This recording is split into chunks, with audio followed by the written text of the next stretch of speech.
আসসালামু আলাইকুম। সকলকে স্বাগত নতুন আরেকটি ভিডিওতে। আজকের এই ভিডিওতে আপনারা জানতে পারবেন নগদ বিক্রি আছে তো গ্রাহকের টাকা কি হবে।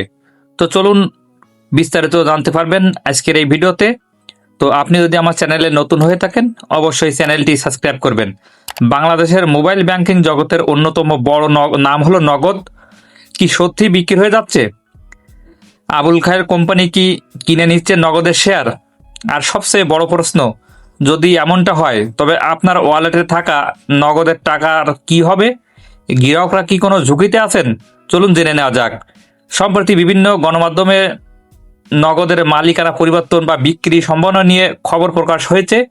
এ খবরের পর অনেক গ্রাহকের মনে প্রশ্ন উঠেছে, তাদের অ্যাকাউন্টে থাকা টাকা কি নিরাপদ থাকবে? প্রথমে বলে রাখা ভালো, মোবাইল ফাইন্যান্সিয়াল সার্ভিসের গ্রাহকের টাকা কোম্পানির নিজস্ব ব্যবসায়িক তহবিলে থাকে না। গ্রাহকের জমাকৃত অর্থ নির্ধারিত ব্যাংক হিসাবের মাধ্যমে সংরক্ষণ করা হয় এবং নিয়ন্ত্রক সংস্থা তত্ত্বাবধানে পরিচালিত হয়। তাই কোনো প্রতিষ্ঠানের মালিকানা পরিবর্তন হলেও গ্রাহকের টাকা হঠাৎ করে হারিয়ে যাওয়ার আশঙ্কা থাকে না। সাধারণত নতুন মালিক প্রতিষ্ঠানটি সেবা পরিচালনার দায়িত্ব গ্রহণ করেও গ্রাহকের অ্যাকাউন্ট ব্যালেন্স ও চলমান সেবাগুলো আগের মতোই চালু রাখার চেষ্টা করা হয়। তবে মনে রাখতে হবে, নগদ বিক্রির বিষয়ে এখনও চূড়ান্ত কোনো সরকারি ঘোষণা আসেনি। তাই সামাজিক যোগাযোগ মাধ্যমের গুজবে বিভ্রান্ত না হয়ে শুধুমাত্র অফিসিয়াল তথ্যের উপর নির্ভর করুন। আপনার নগদ অ্যাকাউন্টে টাকা থাকলে আতঙ্কিত হওয়ার কোনো কারণ নেই।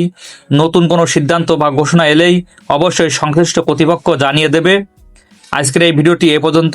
তো ভিডিওটি ভালো লাগলে অবশ্যই লাইক, কমেন্ট, শেয়ার ও সাবস্ক্রাইব করবেন।